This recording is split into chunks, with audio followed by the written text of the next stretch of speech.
Hola, hoy dialogamos con Juan Carlos Torre, un académico con sólida trayectoria. Es un diálogo interesante de un personaje que escribió un libro de bitácora sobre la concreción del Plan Austral y las presiones que en ese momento recibía el equipo que encabezaba Juan Surruy. Los invito a que me acompañen.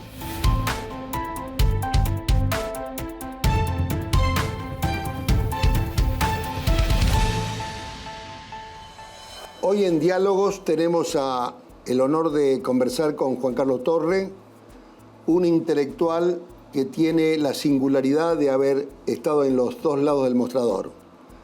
En la actividad académica, que la continúa haciendo en la Universidad de Itela, y en la función pública, donde ocupó posiciones importantes durante el gobierno del doctor Alfonsín, en el cual se desarrolló una de las instancias más interesantes del pensamiento heterodoxo económico en la Argentina en los últimos años. Es un estudioso del peronismo, piedra de toque de cualquier debate político en la Argentina, movimiento al cual estudió con mucha intensidad y con mucha profundidad.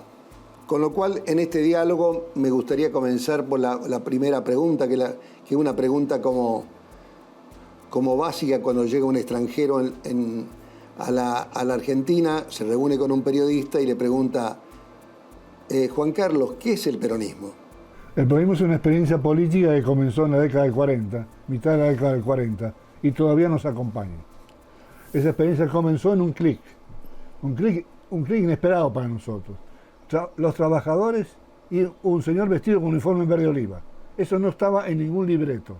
Estábamos esperando que los obreros siguieran políticas socialistas, pero no, esta forma es una forma totalmente nueva. Hoy, ese movimiento que nació en 1945, ¿qué significa?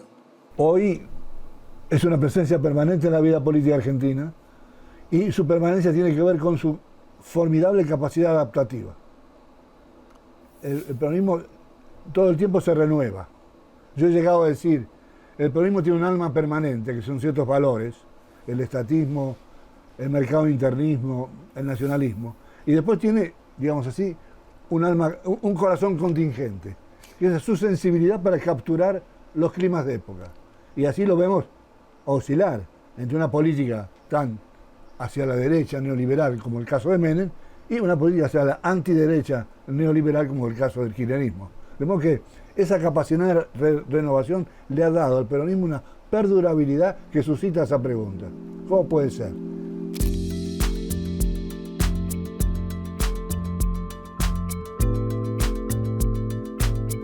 Ciertamente, como dices, el peronismo tiene una especie de plasticidad ideológica adaptativa, marcada porque, por ejemplo, la presencia del sindicalismo en la asunción de la dictadura de Onganía, hasta las formaciones de extrema izquierda durante la década del 70. Digamos, en ese amplio espectro, como diríamos ahora, esa banda ancha, ¿no? Le permitió a Perón manejar un movimiento y manejar una estrategia teniendo muchos brazos para hacerlo. Te quiero hacer una pregunta que es bastante profunda, que es el siguiente. ¿El peronismo es la solución o es el problema? Bueno, para Néstor Kirchner era un problema. Cuando llegó al poder dijo, hay que terminar con el pejotismo. El pejotismo es la burocracia sindical, son los poderes territoriales. Yo aspiro, dijo Néstor, a crear un nuevo movimiento político. Y se ocupó bien de que no se cantara la marcha peronista en todos los actos.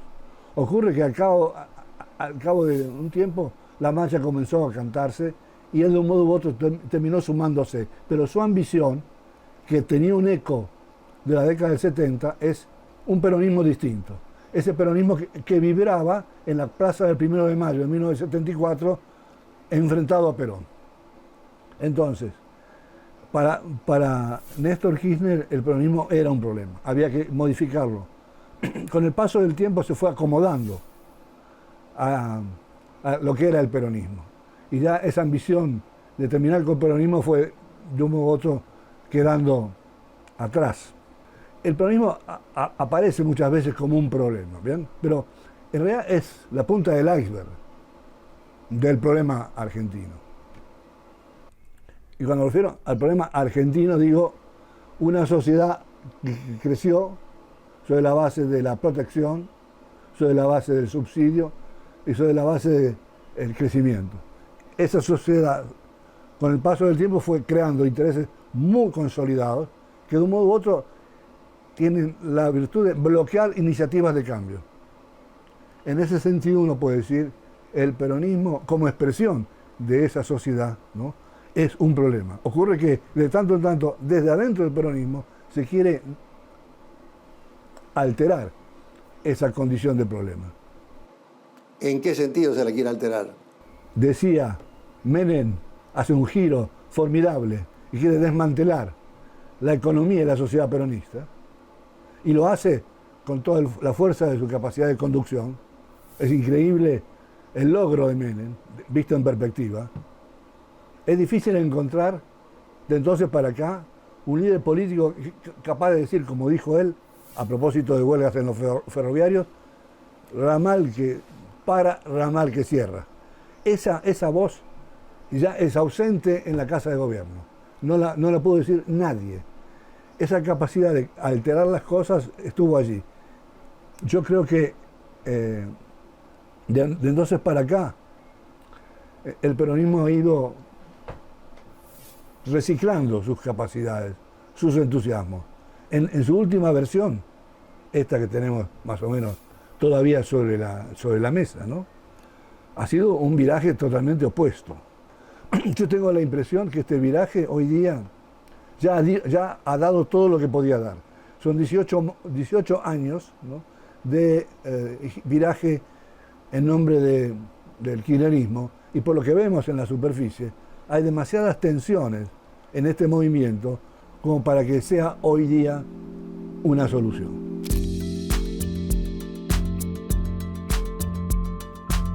Juan Carlos es autor de un libro que me parece a mí apasionante y debe apasionar a todos los que se dedican a la actividad política, porque ha escrito un libro, un diario desde el 5º piso del Ministerio de Economía, que es una especie de libro de bitácora de esa experiencia que él protagonizó, primero como un asesor lateral y luego involucrándose mucho más en el primer intento de estabilización económica de la democracia, que se llamó Plan Austral, en 1985, durante el gobierno de Raúl Alfonsín.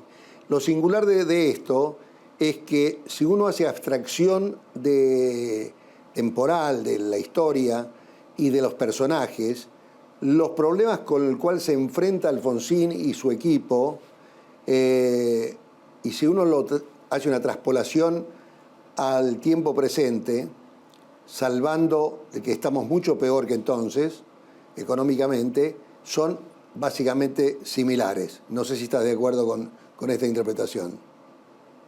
Sí, es una interpretación que se ha convertido en una interpretación muy, muy popular. Confieso que cuando publiqué el libro no pensaba en esta resonancia, pero efectivamente se lee el libro con la lupa sobre los fenómenos que tenemos hoy día. A propósito de problemas. Los problemas estructurales siguen siendo los mismos, ¿okay? Entonces y acá, que es una economía semicerrada, con dificultades para la exportación, de un lado, y un Estado cuyo gasto social no tiene suficientes recursos como para ser financiado. Sobre ese telón de fondo de problemas graves, de tanto en tanto la Argentina tiene la manera de atenuarlos. La época de Menem con dineros de afuera, inversiones de afuera. En la época de Néstor, la famosa boom de las commodities. En esas circunstancias, las urgencias que colocan estos problemas, ¿no?, se atenúan de una manera u otra. Pero una vez que esas circunstancias favorables desaparecen, emerge a la vista de todos, ¿no?, la naturaleza de esos problemas. Y la naturaleza de esos problemas se va a expresar en una puja distributiva de alta intensidad, cuya manifestación en la superficie es una inflación galopante. Entonces, si vamos a ver los actores de aquella época, bueno, vamos a ver repetido un poco las figuritas. En la época que estábamos nosotros en el gobierno, y digo nosotros, pues es un plural que quizás es excesivo. Yo tenía en esa orquesta que debuta en 1983 un papel de tercer lugar. Pero en todo caso, era un papel que me permitió ver la escena. En esa escena, además de trabajadores y empresarios en una puja permanente, se agregó el capital, la deuda externa. Apareció un tercer actor en la ecuación por la distribución de los ingresos. Y sobre ese escenario teníamos una sombra. ¿Cuál? Bueno, la sombra de la regresión autoritaria. Todo el tiempo Alfonsín estuvo inquieto por una vuelta de los militares. Y entonces todo su esfuerzo fue, ¿cuál fue? Se me ocurre. Tratar de que las 3 rebeliones militares y los 13 paros generales no entraran en contacto, no se fertilizaran de una manera u otra y llevaran a la Argentina a una situación difícil. Afortunadamente, a través de un estilo de gobierno que abundó en concesiones, Alfonsín llegó la nave hacia el final de su mandato. El equipo económico que yo formé parte se ocupó al principio de hacer una buena economía, y eso fue el Plan Austral. Pero esa buena economía al poco tiempo se convirtió en una economía de supervivencia. Y allí donde había un equipo de ingenieros buscando armar una relojería para manejar la complejidad de la Argentina, se instaló un cuartel de bomberos. Y el equipo económico se convirtió en un cuartel de bomberos que buscó todo el tiempo, ¿no?, tratar de ir postergando los momentos difíciles. Uno puede decir, le fue bastante bien, porque esos problemas estaban destinados a estallar, quizás mucho antes de lo que finalmente estallaron. Esa sensación de caminar con la sombra de una hiperinflación y a su vez, agreguemos, el temor a una regresión autoritaria fue lo que dio la nota en esos años. No olvidemos cuál fue el final del gobierno de Alfonsín. El gobierno de Alfonsín terminó en el indulto a los militares y en un viraje extraordinario hacia las políticas neoliberales. Esas 2 opciones, esas 2 alternativas políticas, estaban de una manera u otra en la agenda desde el comienzo. Apenas Alfonsín decidió el juicio a la Junta, se perfiló, ¿no?, la posibilidad de una vuelta atrás. Y apenas llegó al gobierno con 600% de inflación, en un año tenía 1000 de inflación. Todo el esfuerzo de Alfonsín fue postergando el momento de la revancha de los militares, y todo el esfuerzo del equipo económico fue tratar de neutralizar esa amenaza a la vuelta de la esquina que era la hiperinflación. Ese escenario, se nos ocurre que hoy día está con diferencias, nada es igual.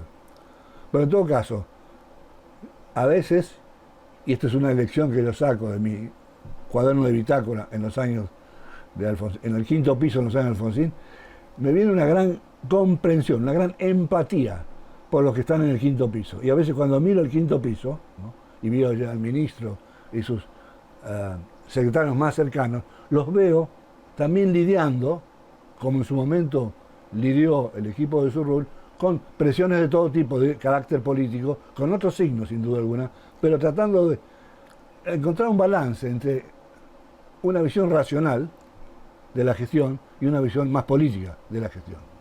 El segundo punto que te quería conversar contigo es sobre las presiones políticas.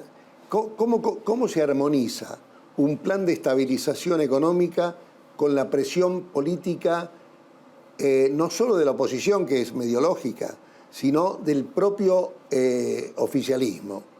Porque, como bien describís en tu libro, el equipo económico del doctor Alfonsín tenía sobre sus espaldas también la presión de las promesas electorales, la presión de una tradición partidaria y de eslogan partidarios que se sostenían a cumplir, Y también la idea que cualquier acuerdo internacional era simplemente un acuerdo por la galería para después incumplirlo, que se hacía el acuerdo, por ejemplo, con el Fondo Monetario Internacional, y luego se lo podía incumplir de una manera impunemente, digamos, sin consecuencias. El esfuerzo del equipo económico de Alfonsín, ¿no?, estuvo destinado a un aprendizaje. Tratar de inculcar o llevar a la conciencia de ese partido de gobierno una visión más sensata, más racional de las cosas, que de un modo u otro estuviera en tensión con sus impulsos naturales. Ahora bien, todo programa de estabilización, supone unos equilibrios de carácter macroeconómico. Esos equilibrios macroeconómicos, a la fin, quizás no son suficientemente eficaces para ir al encuentro de las necesidades políticas del momento. Los partidos que están en el gobierno necesitan ganar las elecciones. Es absurdo pretender que no quieran ganar las elecciones. A veces se reprocha a los partidos que quieran ganar las elecciones, pero finalmente para eso están. En todo caso, de tanto en tanto sobre el quinto piso venía una lista de demandas, ¿no? Y esa lista de demandas tiene que ver cómo se va acomodando. Uno de los problemas que tuvo el Plan Austral fue su eficacia inicial, la magia increíble. Y una vez que esa magia increíble funcionó, sobre el equipo vinieron una cantidad de presiones. Ahora hay que pasar al crecimiento. Esa es la consigna permanente. Esa consigna incluía, ¿no?, un llamado a la flexibilización de las políticas económicas. Y flexibilizar las políticas económicas era abrir la puerta otra vez a vuelta para atrás. Me acuerdo, mi amigo Adolfo Canitrón, miembro del equipo económico, hablaba, necesitamos 10, 15 años de lucha contra la inflación. Colocar ese programa temporal en la cabeza de los políticos resulta bastante complicado, porque tienen que rendir cuentas, en la Argentina, lamentablemente, con un calendario electoral muy formidable. Una vez que se ganan las elecciones, a los 2 años hay que volver a dar la cara, y después otra vez y otra vez. Digamos que las presiones existen, a veces las presiones hay que saber acomodarlas. Quizás la gracia del equipo económico, de Surrull, digo, ¿no?, fue un permanente trabajo de rediseño de su programa para ir taponando los agujeros que se abrían, para ir taponando las grietas que emergían, ¿no?, como era natural que emergieran en una situación de tanta dificultad como la que vivía la Argentina entonces. A su vez la oposición. Con la oposición teníamos un teatro muy singular. Por lo bajo, muchos economistas de la oposición venían y nos abrazaban e insistían, muchachos, sigan haciendo esto. Ojo, no se les ocurra romper con el Fondo Monetario, no se les ocurra dejar de pagar la deuda externa. Como era un poco el objetivo del equipo económico, mantener unas relaciones sensatas con el mundo exterior. Y por arriba, en la superficie, ¿no?, bueno, palo y palo. Sabiendo eso, nos movíamos en medio de las dificultades, sobre todo dificultades de la incomprensión.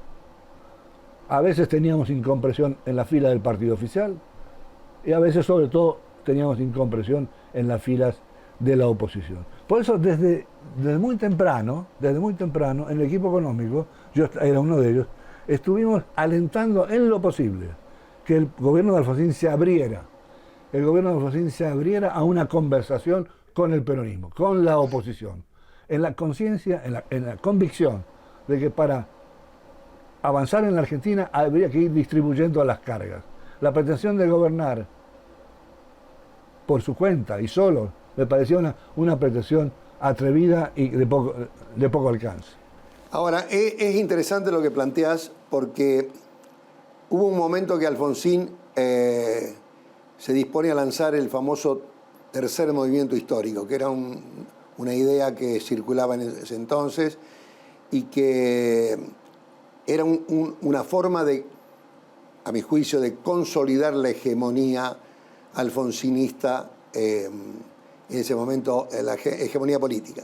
Ahora, esa idea de la hegemonía en la política argentina se repite de una manera constante cada vez que un gobierno trata de extender su hegemonía, más allá de lo razonable. Y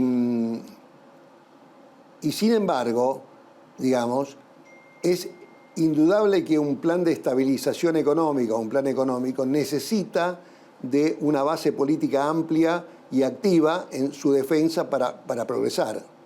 Y eso finalmente no se verifica precisamente por las necesidades políticas de los actores. Ahora estamos en una nueva situación en donde el plano inclinado es más agudo, donde hay una deuda externa cada vez mayor y donde hay mayor necesidades sociales. En el plano teórico, vos como sociólogo, si estás en una mesa de arena, decís, bueno, ¿yo cómo puedo enfrentar esta situación y tener un plan antiinflacionario y de crecimiento adecuado en términos políticos? Vuelvo a hacer una pequeña enmienda a lo que acabas de decir. Todo gobierno, todo partido que llega al gobierno y triunfa, pretende prolongar su hegemonía. ¿Bien? Esa es una frase que vale para los no peronistas. Sí, claro. Macri también la tuvo, ¿eh? Los peronistas no tienen esa pretensión. Porque llegar al gobierno y ganar las elecciones les parece natural. Son los otros, los no peronistas, los que pretenden ampliar su hegemonía. Yo puedo hacer ahí una enmienda pequeña. Creo que el peronismo tiene una inercia histórica sin duda indiscutible. El peronismo unido solamente había sido derrotado en 1983 con Raúl Alfonsín. Y en el 2021 durante el gobierno de Alberto Fernández. Es decir que el peronismo, si bien naturalmente le sale la hegemonía, también ahora tiene una perspectiva de que puede perder las elecciones. Efectivamente, el peronismo experimentó duramente su condición de ser electoralmente, derrotable. Yo digo electoralmente mortal. Esa frase me la han cuestionado, pero quiere decir lo mismo. Ahora, esa sensación es una sensación nueva. En el 83, cuando sobrevino el triunfo de Alfonsín, me acuerdo, un dirigente muy importante como Antonio Cafero dijo, aquí ha habido un error en la Argentina y espero que los argentinos se den cuenta que han cometido un error. Pues lo natural en la Argentina sería que no votaran los peronistas. Ese error, como se sabe, se enmendó más tarde, de manera una y otra vez. Pero los peronistas se saben ahora, como no se sabían en aquella época, que son de un modo u otro vulnerables. La vulnerabilidad la trataron de un modo conjurar, ¿no? A través de la unidad. Y todas las veces que ha tenido algún percance ha sido el producto de sus diferencias. La novedad de la última época es que con unidad han recibido un bofetón, digamos así. Entonces quiere decir que hay algo metido abajo de esta experiencia que se está siendo procesado. No ha bastado la unidad en la dirigencia, sino que se está corroyendo la consistencia de su base popular. Y cuando digo, no digo que está desapareciendo, por cierto que no, pero ya no tiene la contundencia electoral que en el pasado. Y esta es la novedad con la que se encuentra el peronismo hoy día. Hoy día el peronismo está, digamos así, en una especie de examen de conciencia. ¿Qué nos pasa? Y no se encuentra la respuesta. Yo tengo la impresión que lo que tenemos en la superficie es una versión llena de remiendos. Por eso yo me digo, espero que esta página la demos vuelta de una vez por todas, porque el peronismo se está buscando y todavía no sabe para dónde encontrar, pero cuál va a ser su personalidad, ¿no? Mientras el peronismo se está buscando, por supuesto, la oposición también se está buscando. Y cuando vemos el espectáculo de la oposición, tampoco podemos mirar con entusiasmo el mundo que viene, porque en esa coalición hay demasiadas diferencias que están aflorando de una vez por todo el tiempo. Pero entonces, volviendo a la pregunta inicial del modelo teórico para un sociólogo en una mesa de arena, es decir, ¿cómo se armaría una coalición política con una amplia base que soporte las tareas impostergables que tiene enfrente un gobierno que trate de estabilizar la economía en la Argentina? Desde un punto de vista general, yo vuelvo para atrás muy brevemente, enseguida retomo la actualidad. Cuando se lanza el Plan Austral en el año 85, un mes después se lanza un plan similar en Israel, que tenía con la Argentina, ¿no?, el rasgo de ser otro de los países inflacionarios del mundo. Ocurrió que el plan israelí fue apoyado por los dos principales partidos, los cuales a su vez crearon un acuerdo por el cual se turnaban en el mandato, ¿no?, cada 2 años. Y además tenía como soporte adicional el apoyo de la CGT israelí. O sea, ese formato político partidario le dio una estabilidad a ese mecanismo de ingeniería montado en Israel que se parecía mucho al mecanismo de la Argentina. Si volvemos y traemos ese ejemplo para acá, diríamos así, que hacia adelante, yo lo he dicho en alguna ocasión, imagino efectivamente que se crea una coalición con vista al centro, con expresiones de los dos polos políticos, el polo peronista y el polo no peronista. Esa operación es una operación complicada de hacer. La tentación natural de quien gana el gobierno es quedarse allí instalado, gobernando soberanamente.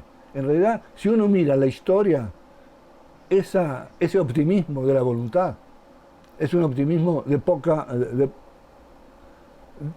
duración. Por lo tanto, hoy día, le diría, tenemos años por delante, 2, quizás 3, ¿no?, para ir buscando el mecanismo. Ese mecanismo incluye la competencia política. Pero imagino que el próximo presidente elegido por una coalición, al día siguiente, al poco tiempo de llegar, tiene que abrirse a la fuerza que ha sido derrotada. Y a partir de ahí crear esa suerte de acuerdo que me parece sensato. ¿Por qué? ¿Por qué necesitamos ese acuerdo? Por una necesidad argentina urgente, que es alargar el horizonte temporal con que vivimos nuestra experiencia. Estamos acostumbrados a vivir nuestra experiencia con el día de mañana. Necesitamos vivir con una idea de 15 años y 20 años. 15 años y 20 años solamente como idea, ¿no? Solamente nos lo pueden ofrecer una fórmula distinta a la que se han aplicado hasta ahora. Si la magnitud de los problemas argentinos es tal, que es mayúscula respecto a lo que teníamos antes, mi sugerencia es una alternativa a la medida del carácter extraordinario de nuestros problemas. Esto es, una fórmula política que no se ha intentado hacer hasta ahora. Lo más cercano a lo que yo tengo en la cabeza fue esa suerte de entente para salir de la noche del 2001 que se forjó entre Duhalde y Alfonsín, que dijeron vamos y vamos. Y de un modo le dieron una salida a una coyuntura que era una coyuntura muy inquietante. Pero fuera de esa entente breve, de ese acuerdo breve, no conozco experiencias de convergencia, ¿no?, entre dos polos. Además de la competencia electoral, ¿por qué crees que los partidos o las dirigencias partidarias no pueden establecer un diálogo fecundo con sus opositores y viceversa? Confieso que no lo sé. No forma parte de la mesa chica ni del círculo rojo. No tengo idea por qué no pueden. Pero es tan flagrante la consecuencia de esa imposibilidad, porque no podemos seguir viviendo en el pantano como estamos viviendo hoy día, que yo espero que tarde o temprano alguien haga un impulso, mueva el tablero, y lo importante es comience a establecer puentes. En cada una de las coaliciones tenemos siempre al tiro el dedo acusador de herejía. Mientras la palabra herejía siga circulando, vamos a tener dificultades para sobreponerlo a esta brecha. Yo espero que no haya que esperar una circunstancia catastrófica. A veces los catástrofes tienen esa virtud. Hace poco leía una idea sobre el apocalipsis. La gracia del apocalipsis es que quienes lo invocan, ¿bien?, están convencidos que se produce a través de su terrible experiencia una redefinición, una recomposición. Surge, digamos, un animal nuevo, un orden nuevo. Yo espero que no tengamos que pasar por ahí. Espero entonces que de un lado y del otro, porque en materia de afinidades técnico-económicas ya hay mucha conversación, de un lado y del otro. Hay gente que tiene algo en común, como se tuvo en su momento en la época del Plan Austral, entre economistas de distinta filiación partidaria. Lo que falta hoy día es una motivación arriba, en el vértice, en lo que los modos conducen a los distintos partidos. ¿Cuándo nos darán la buena noticia? No tengo idea. Pero nos tienen que dar una buena noticia. No pueden seguir condenándonos a vivir en la sombra, a la sombra de su imposibilidad. No pueden seguir condenándonos a que sigamos chapoteando en este pantano.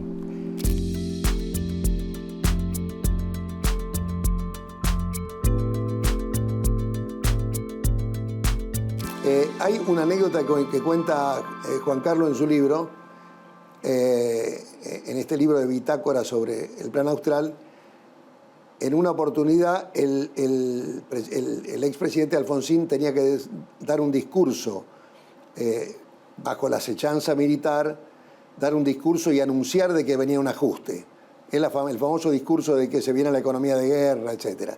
Y lo más interesante de todo es que una de las personas que más lo hostigó, según él y según el testimonio de ese libro, una de las personas que más lo hostigó desde la plaza con un megáfono, cuando producía ese discurso, se llamaba Patricia Bullrich, desde la Juventud Peronista. Es bien elocuente digamos, la historia circular, ¿no? Hoy Patricia Bullrich es la presidenta del PRO, de una formación opositora al peronismo.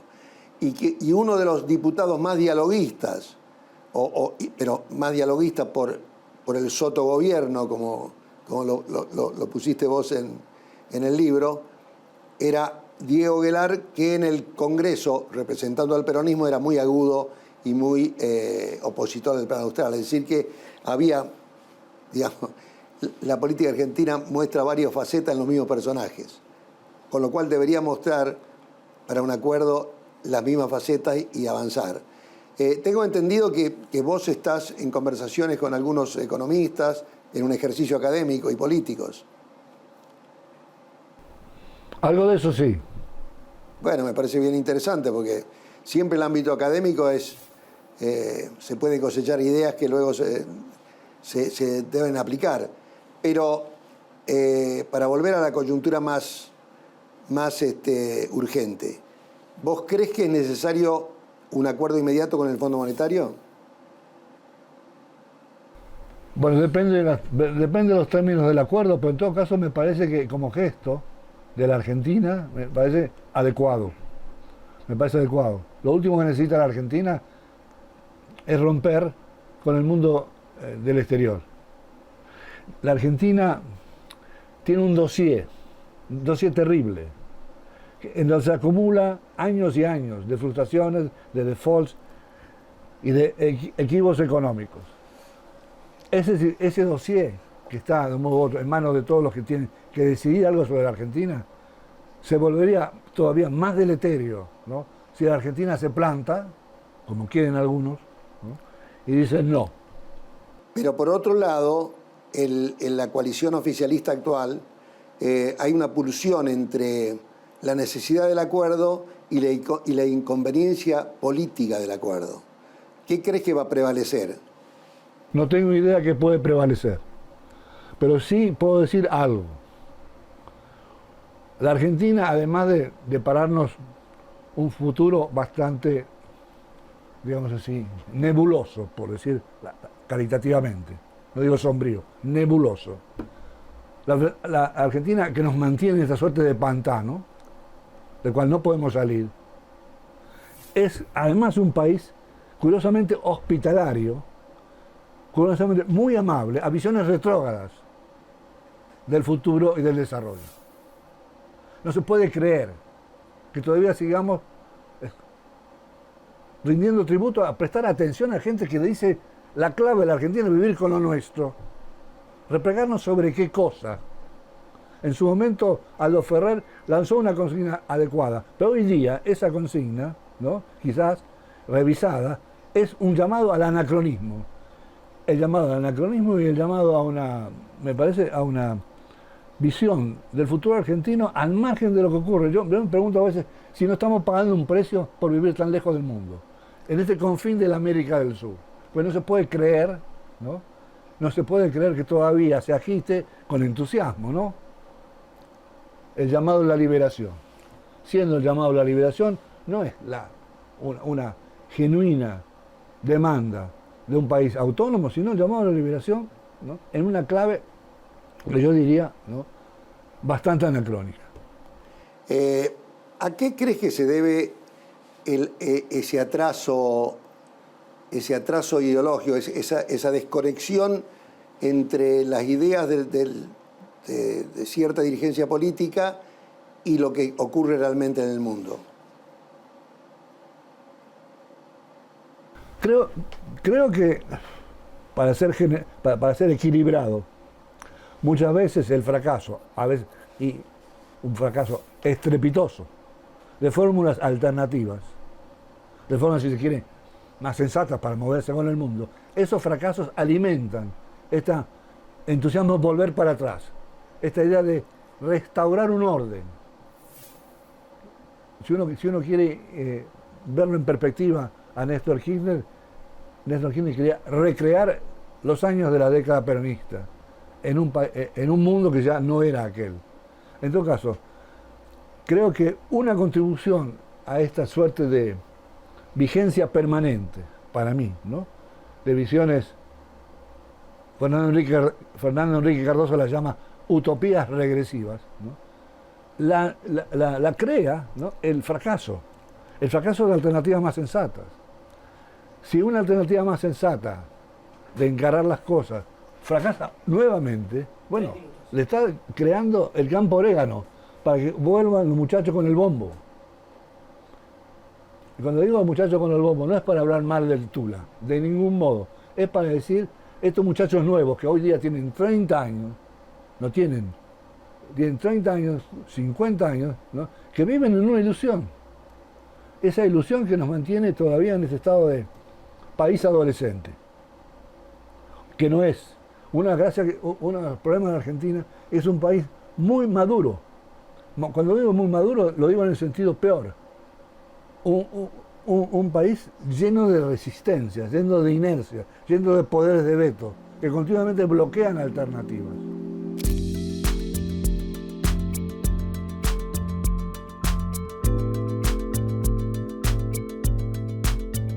Es muy interesante esa imagen para ir finalizando este diálogo tan interesante con Torre.